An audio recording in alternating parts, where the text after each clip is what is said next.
Hello, YouTube. The formerly deranged, well, still deranged clown. Don't let the hair fool you. I'm still a deranged clown. Sorry. Um, so, I just want to do a quick video. Aside from my loss of the awesome hair due to the vicious attacks by weed whackers, I want to just mention that I have been sick lately. Had a really horrible cold. Still do have a little bit of the cold, so if I'm gotta wipe my nose some, that's why. I'm getting over it though slowly. Um, it's just a lot of sleep, a lot of cold medication, and just getting past it. I normally don't get this sick, but boy, this has been like a freight train. It's just hit me smack dab head on, man. Oof, that's been a real rip snorter of a cold, but that's fine. Funny side note, aside from this little thing here, I'll try to get rid of that for you. Oh, no, is that a hair or a wrinkle? My portable solar panel on my forehead might not function. Okay, there, it's good now. Um, so a funny little story. Um, just a second. All right, so funny little story. I'm in Walmart and I knew this cold was coming on, so I stocked up on cold medication. Theraflu, the powder, it's amazing stuff. Mix it with hot water. When you're hurting, boy, that is just good stuff. Pills, severe cold pills, and chloroseptic, the lozenges for your sore throat. Really good stuff. Oh, and by the way, I'm going to go be seeing a doctor tomorrow. So, anyways, but all that being said, I'm at Walmart. I'm in the self checkout thing and I'm paying for my stuff. And this thing came up on the screen said age verification required. I'm like, age verification required? I'm not buying a knife or ammunition. Oh, yeah, it's the cold medication because it gets abused. Oh, okay. So, yeah, of course, I was verified and, I used this stuff right. It's sad that some people don't, but I'm not one of those people. I believe you use medication correctly. And if you don't use it correctly, then either get help in drug rehab or don't use it to begin with. So, anyways, so I get this stuff home and it's really helped me out a lot.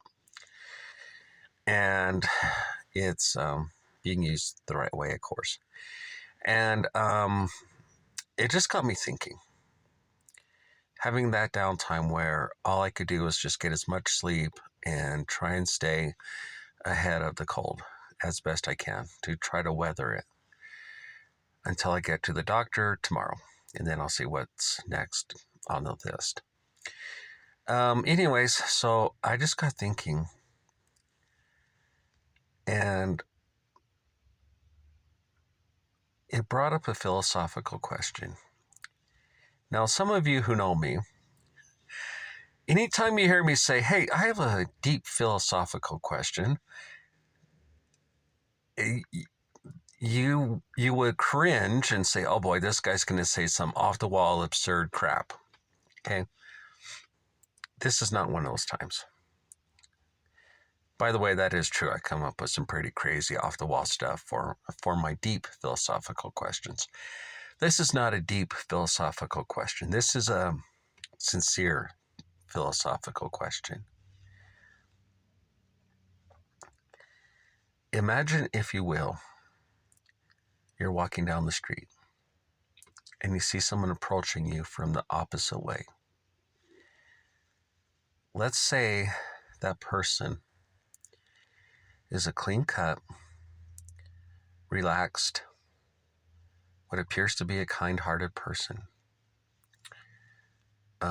No tattoos, probably wearing a jacket because, well, it's still a little bit cold. And they act all friendly towards you. Would you cross the street to avoid them? Now, let's say you're walking down that same street at another time, and you see someone walking down that street and they got a leather jacket on and they got the spikes going across the lapel, like right here, just the lapel of their jacket, and they got those.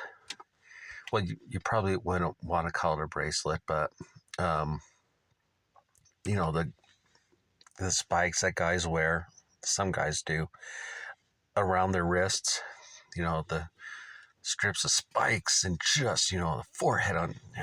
This is, pardon their French, but F the world. And then on the back of their shirts, on the back of their jacket, it says, make the world F and burn, bleep the bleep the bleep the bleep. Right? And they got the mohawk, and they got this angry scowl on their face.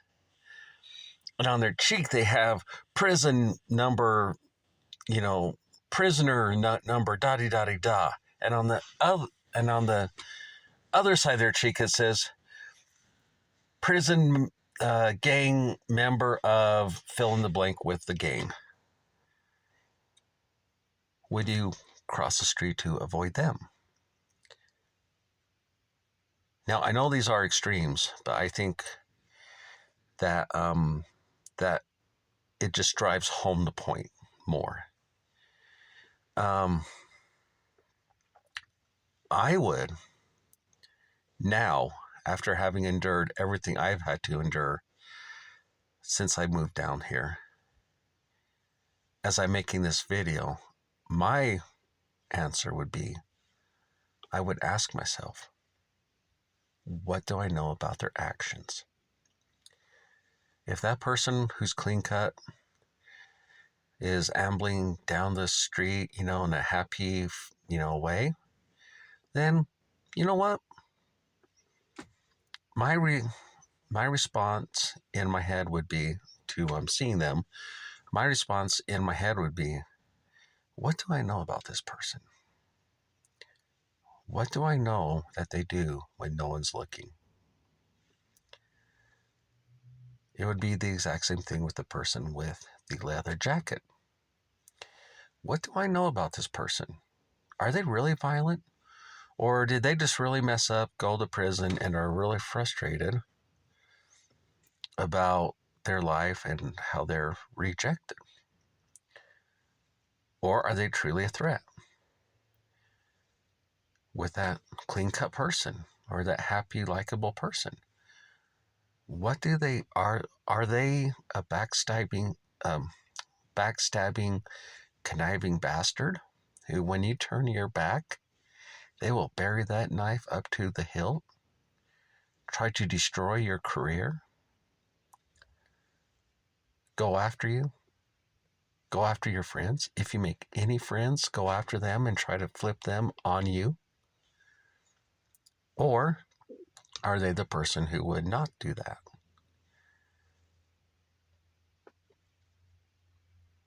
That's what I would do. I no longer look at the appearance. I look at the character. And character is defined by actions, not by opinions, not by intentions, not by even well-meant intentions. Character is defined by actions. Are they honorable or not? And by honorable, I mean, are they honorable when no one's looking, as well as when people are looking? Or are they only honorable when people are looking?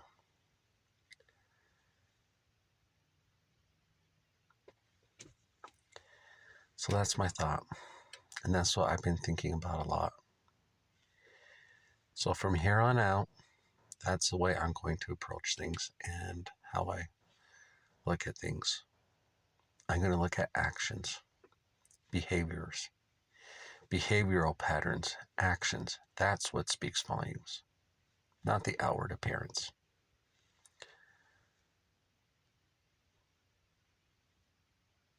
And based on that, I may even cross the street to avoid the person who's clean cut and walking along, affably singing, blah, blah, blah. Or not, the person in the leather jacket. I may cross the street to avoid them if I know that they're a violent threat, or I may just see them as someone who is just frustrated that their life is where it is and that they're trying to get their life on track, but they're mad that people aren't giving them a chance. What matters is actions. Honorable is good. And I have known some incredibly honorable people here. Some of the most upstanding, kindest people you'll ever hope to meet. Some of the most kindest, upstanding people who I have ever had the honor of associating with. And others who are some of the most conniving, sneaky, backstabbing people. People who will scheme and plan with nary a shred of conscience.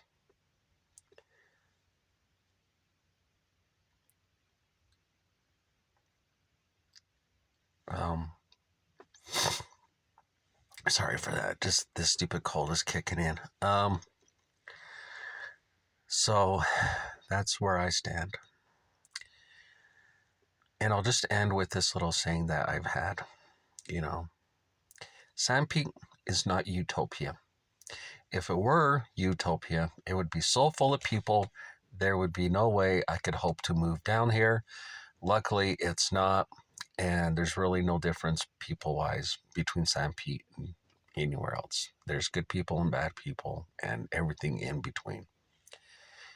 And if nothing else, I think this experience, these past about 3.5 years now that I've been here, if I can salvage anything from this wreck, it's that I know who I can and cannot trust. And I also know who will try to connive me and trick me. And I've also learned their tricks. So I'm going to do another video about that. But anyways, I better stop this before my nose starts running. Alrighty, end of recording.